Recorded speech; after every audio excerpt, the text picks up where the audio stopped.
Hi, I'm in Vegas right now in an arguably very nice hotel room, and I'm about to head home to Toronto.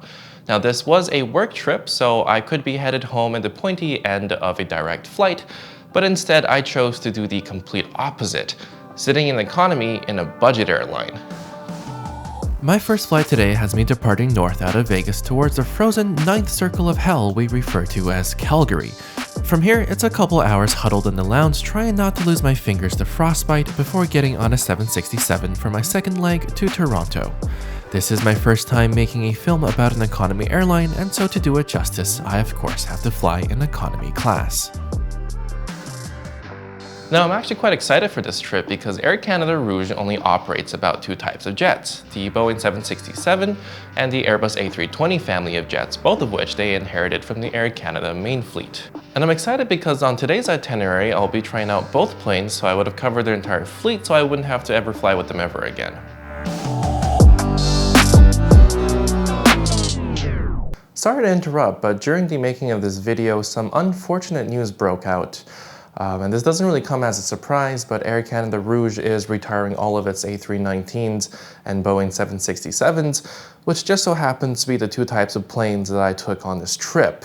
Coincidence? I don't think, yes, it is a coincidence.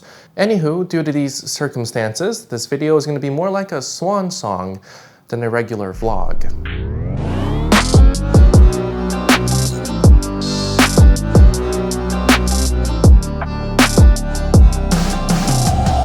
The city of Las Vegas is actually not the city of Las Vegas. Instead, most of what you know of Vegas is paradise. Not literally, just nominally, this place is far from paradise. The actual municipality named Las Vegas borders on the north, but the majority of the casinos and even the Las Vegas sign itself is in paradise. The reason this place is not a city is simple: institutionalized tax evasion. For you see, Paradise is an unincorporated township in Nevada, so the casinos here don't have to pay taxes nor follow municipal laws. Why, you ask?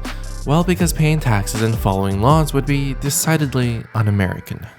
McCarran International Airport is smack dab in the middle of the metropolitan area, about a 10-minute drive from the Las Vegas Boulevard, what everyone knows as the Strip. It's uncharacteristically convenient for a major airport, but not surprising considering tourism is the predominant industry here. However, for a city that makes its money off of inebriated people coming in to have a good time, they really don't make it easy. The ad hoc terminal layouts and train lines can be downright confusing. But no matter, I'm on my way out of here and flying Air Canada. That means I'll be checking in at the newer Terminal 3. And immediately I ran into a problem. You see, what happened was, at the check-in desk, I was offered a free upgrade to the premium cabin, no strings attached. Now, you're probably angry at me for calling this a problem, but you see, I did promise that I would review this economy airline as it should be reviewed in economy class, and so I was conflicted. In the end, I explained to the bewildered check-in agent that I don't want to sit in business class, and so she ended up giving me my economy seats back, not knowing exactly as to what had just happened. After confirming my downgrade back to economy, I made my way to the TSA security point, and somehow I still managed to finesse my way into the first class line. If you tell on me, I will kill you. Consequently, breezing through the pat-down process, I now had to make my way over to the D gates, which requires a trip underground for a train ride.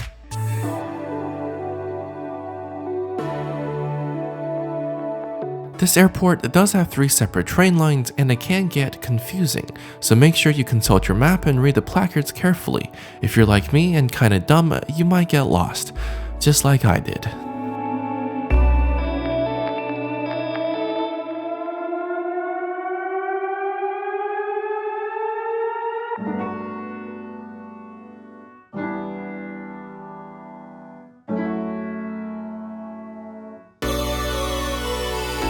Re-emerging on the surface world, and with exactly 47.5 minutes to spare before I'm due to board, I decided to go find a lounge to scavenge some breakfast. Rouge flights are still considered Air Canada flights, and so with that I still had the full spectrum of privileges my status affords me, which culminates here at this very average United Club. It was absolutely packed at the time, so all you're gonna see of it is this weird assortment of snacks I had as my meal. Going back down to the public area, I tried to get some footage of my ride today, but that didn't prove to be a very fruitful prospect. At any rate, if you're watching this, you probably know what an A319 looks like anyways, so I'm not gonna bother.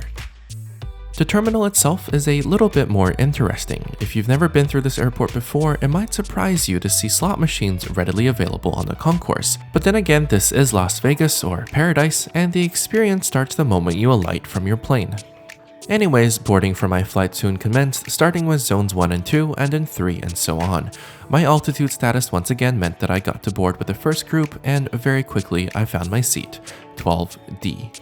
Now this is the first row of economy seats, and it's also considered an extra legroom seat. Selecting these preferred seats, as they're called, is free for those with 50K or higher status, which is something I took advantage of. As you would expect, legroom wasn't really a problem, plenty of space to stretch out and nothing in the way of my feet. Although the middle seat is a little less fortunate, with the armrest in front of it taking a bit more room. The seat itself was decently comfortable and even has an adjustable headrest. Overall, these chairs are not below par and not exactly what you think of when you hear low-cost airline. The individual air nozzles were a welcome bonus, and although the plane is showing its age, it hasn't done so too badly. Settling in, I was slightly relieved to not have someone sitting directly next to me, but with this being an aisle seat, the views out of the windows were marginal at best.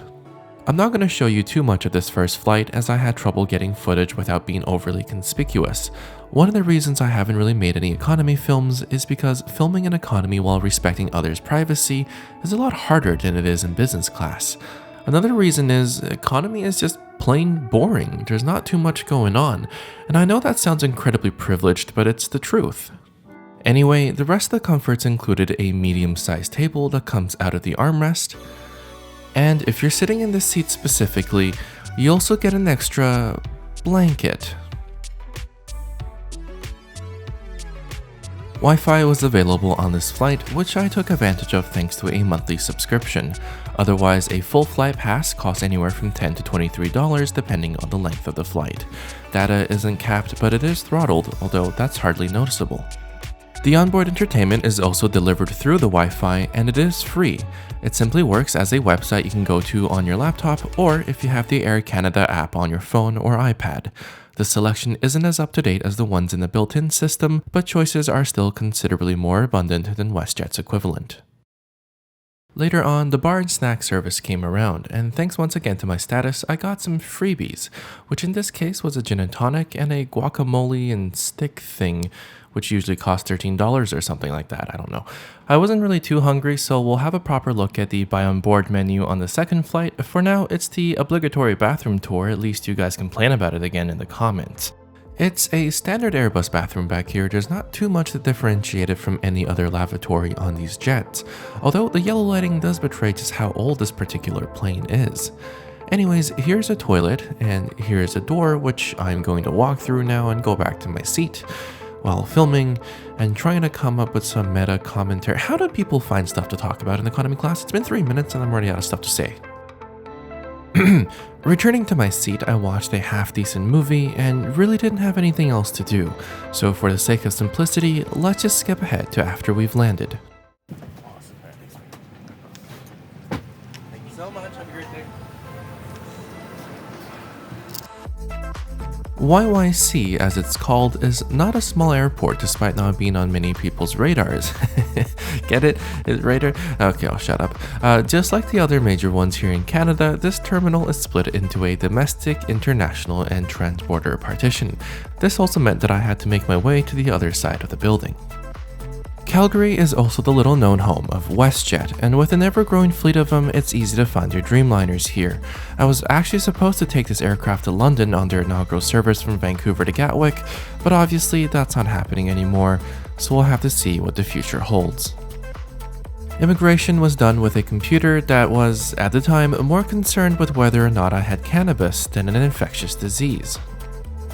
A couple years ago, this airport underwent a renovation of sorts in parts of the terminal, and it is reminiscent to Pearson's Terminal 1, which isn't a bad thing by any measure. And while most large modern airports have a people mover of some sorts, Calgary does things a little bit more differently. Attention, do not cross. Attention, ne pas traverser.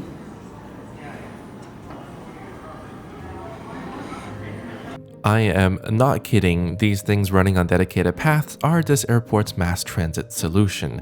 I personally find it kind of hilarious how over the top all the infrastructure is for what is essentially a golf buggy service, but I can't really make fun of it without admitting that it is probably infinitely cheaper than putting in a rail link, and this definitely does provide long-term employment to more people than a rail link. At any rate, it's a complete polar opposite to Vegas's 3-line subway system in its airport. I didn't end up taking the shuttle or whatever it's called, instead opting to walk along its route, laughing like an idiot every time one of these went by. One of the major stops along the way is the Maple Leaf Lounge. Access here on an AC Rouge economy ticket is much the same as regular economy. It depends on your fare class, route, and status. This particular space is one of the larger ones and even has a staffed bar, something typically reserved for the International Lounge. But seeing as there is no dedicated International Maple Leaf Lounge at this airport, this place is instead treated to some amenities not otherwise found in domestic or transporter lounges. The bar, however, is unlike the ones in the international lounges as it does not offer fancy cocktails, but there is an above average buffet spread with a decent salad station and your typical flatbreads. In addition, during dinner time, as was the case when I visited, a couple of hot options were also offered. I ended up settling myself with a glass of water with a little bit of gin in it, and a plate of red curry chicken. It was bland, but I didn't want to be a dick, so I ended up finishing it. Doing so in one of these office cubicles in the business center. There was an impressive magazine rack, and yes, for those of you who are going to ask, you can take these magazines with you. Why else would there be so many?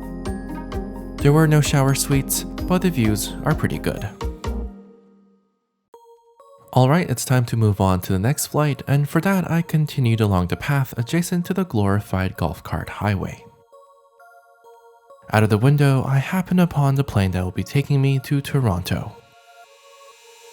This 30-something-year-old 767 is, old. To be honest, I really don't care all that much that they're retiring this thing. It's been power crept by all the newer planes and doesn't really make much sense in the current meta.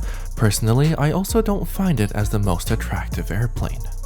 Speaking of ugly, check out these seats. There were about 50 passengers in total on this flight, but Air Canada is very strict about boarding by zone, so once again I got to get on at the same time as the one person in the premium cabin. Making my way through the not so bad looking cabin, I found my seat, 15K. This is once again an extra legroom seat. I'll show you as to how it compares to a normal seat later.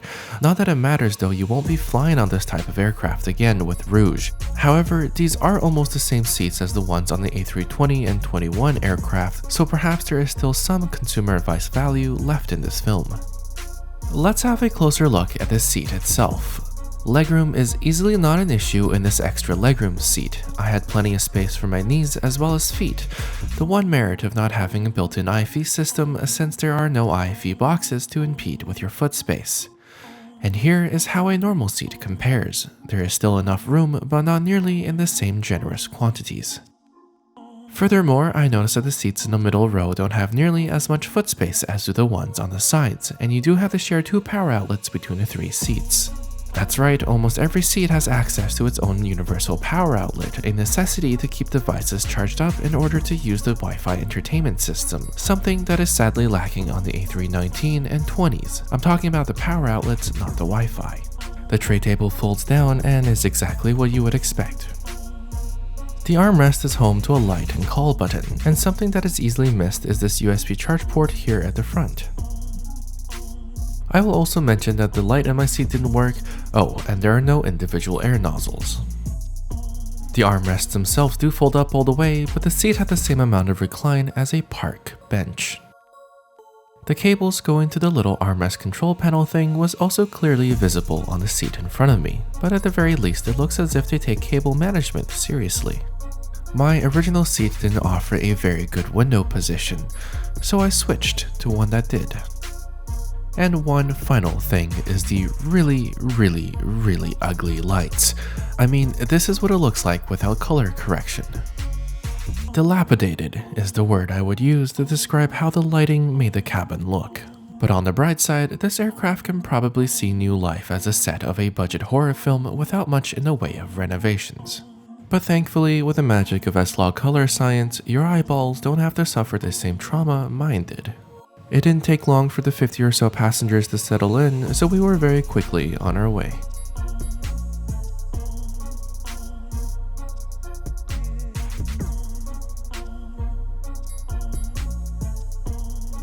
Without being too much of an asshole, I'd like to remind you that while putting your feet up if there's no one in front of you is probably fine, maybe don't do it while the plane is hurtling down the runway.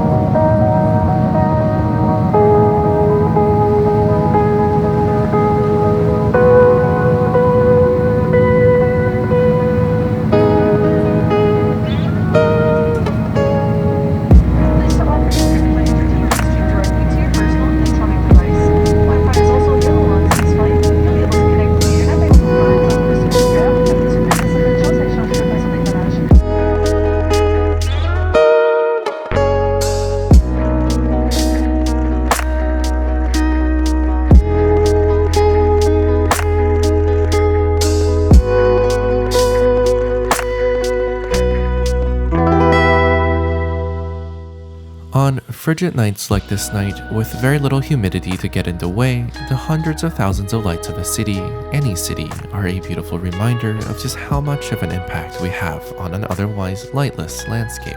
How we might be individually insignificant, but together we make a profound difference. Perhaps I'm being sentimental, but I want to make the point that all of our actions right now are making a difference.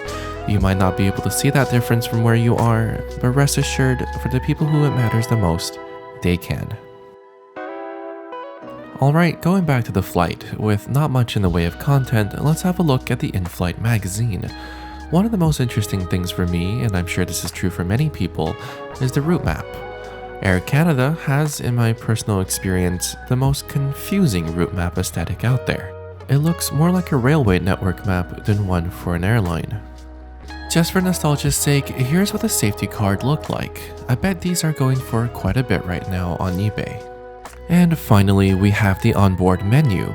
Once again, this is the same menu as the one available on regular Air Canada flights. On those, it's just called the Bistro menu.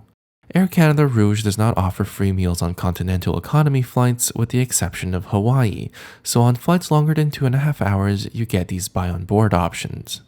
Oh, and there's this amenity kit which is actually pretty good value.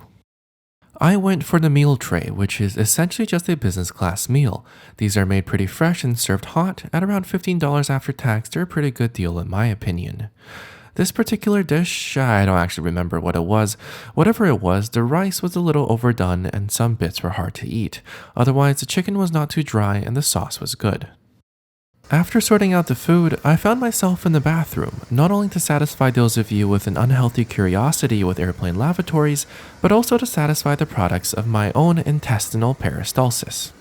This particular facility does show just how antiquated these planes are becoming. The decor is older than me, and the fixtures, while clean, do look like they've seen better days. At any rate, there was still a functional depository for your bodily waste, and really that's all that matters. Going back to my seat, there wasn't much to see outside as it was a moonless night. I did some work on my laptop, and that's about all that happened on this flight.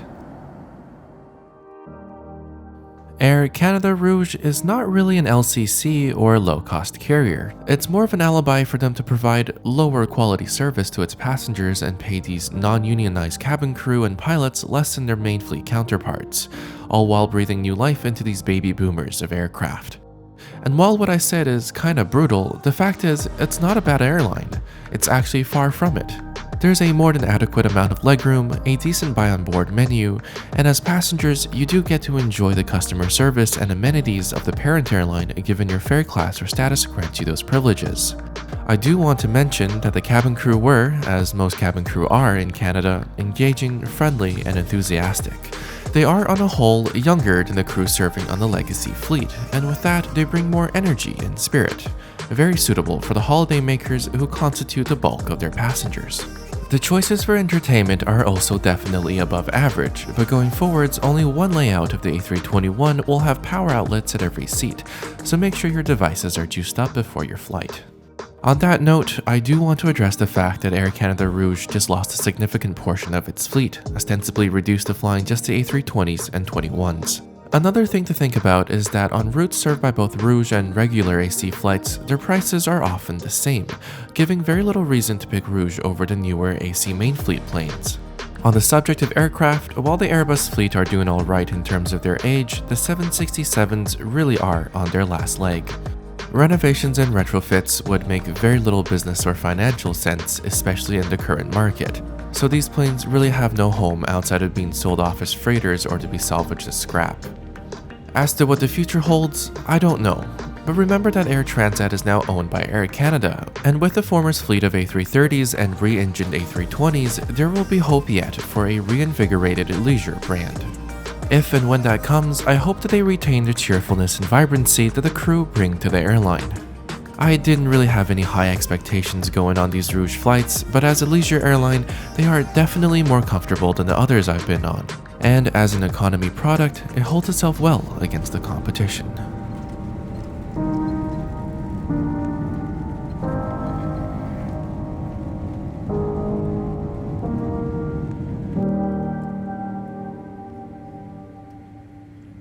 Alright, that's it from me this time. Thank you for watching. Stop sending me photos of your model airplanes on Instagram, and I'll see you next time.